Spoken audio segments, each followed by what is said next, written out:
Hey, Stephen Young here at High Octane Classics in Auburn, Massachusetts, doing another high octane walk around with a 1968 Chevelle SS 396. Now you got to remember, the original SS 396 debuted in 1966, although in 65 the Z16, only 200 built, was technically a Chevelle with a big block, but for 66, Chevy really got into the GTO hunting game with the SS 396 model based on Malibu. Now this year, being a 68, is the first year for the redesign. These actually had more of a Coke bottle form than the 66 and 67, and these actually rode on a shorter wheelbase, but otherwise were mechanically very similar, right down to the 396 big block under the hood.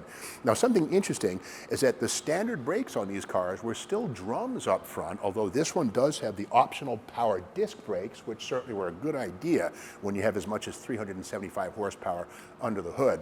Now around the front of the SS 396, Chevrolet followed Pontiac's lead, as did everyone, with external branding being a major part of the muscle car picture. And on the front of every SS 396, SS, Super Sport 396, to let the GTO driver in front of you know what was about to come up and challenge. Of course, the SS also always had blacked out lower body panels down here. These here, which kind of helped the car look lower and more sinister. And again, Super Sports always had this. And this one is a hardtop. The SS was also available as a convertible, although not a lot were built. But in total, 62,785 SS 396s were built in 1968, and this is one of them.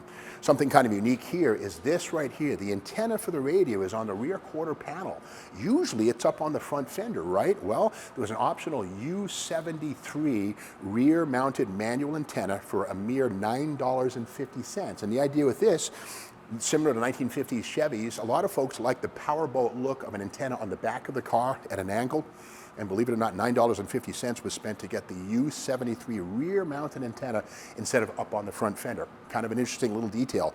But getting back to the SS 396 branding, the tail panel here is blacked out. Again, that mighty SS 396 logo right there. Again, all of this standard equipment on every SS 396, and it helped Chevrolet, again, sell 62,785 of these. Now, here's the thing. The 396 was a strong engine, also available as a 427 and a 454 in subsequent years. But how big can you go with a big block Chevy? Well, to learn that, we've got to go under the hood.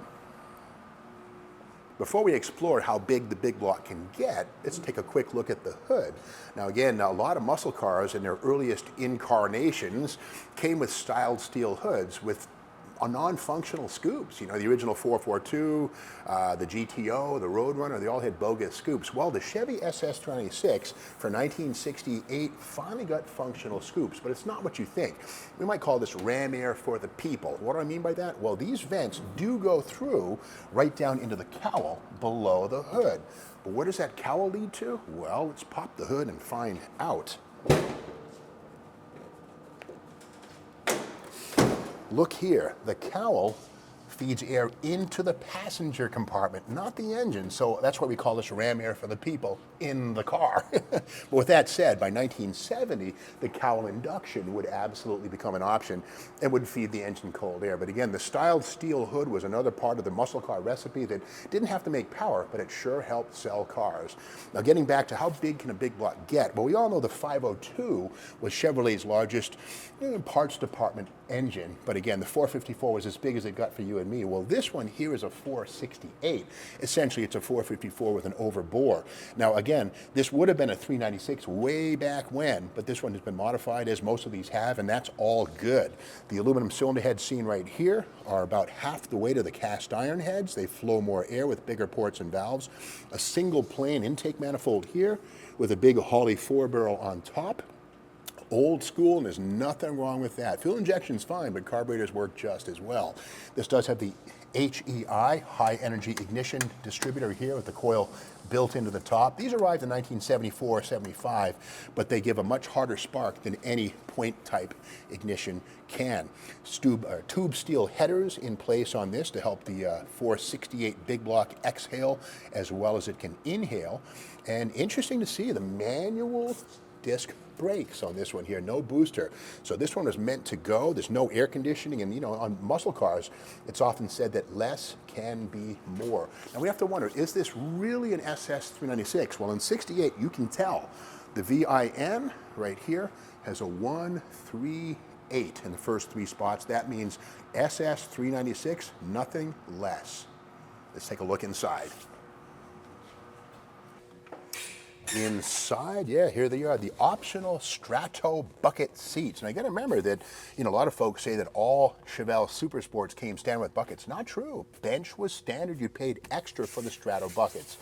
This one is not born with a console, at least not what we see here. But something cool about this, just like the 468 enhanced big block, this is not a 4-speed. That's a Richmond 5-speed with a nice overdrive in 5th, a nice low first gear for hard launches. You have your cake and eat it too with this kind of a transmission versus the Muncie this would have had from the factory. So a nice little upgrade hiding in plain sight right there. Now again, being in 1968, we don't see headrests on this one. You got to remember that they were optional.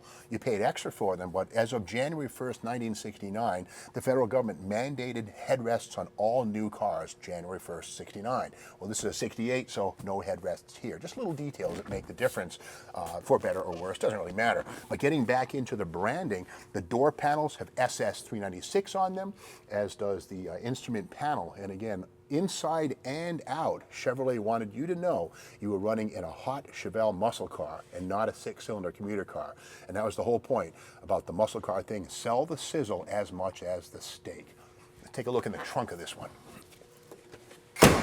As we again make our way around the U73 external tail-mounted antenna and open that trunk lid, let's have a peek inside. And again, as a GM A-body or mid-size, there's a good amount of trunk volume here.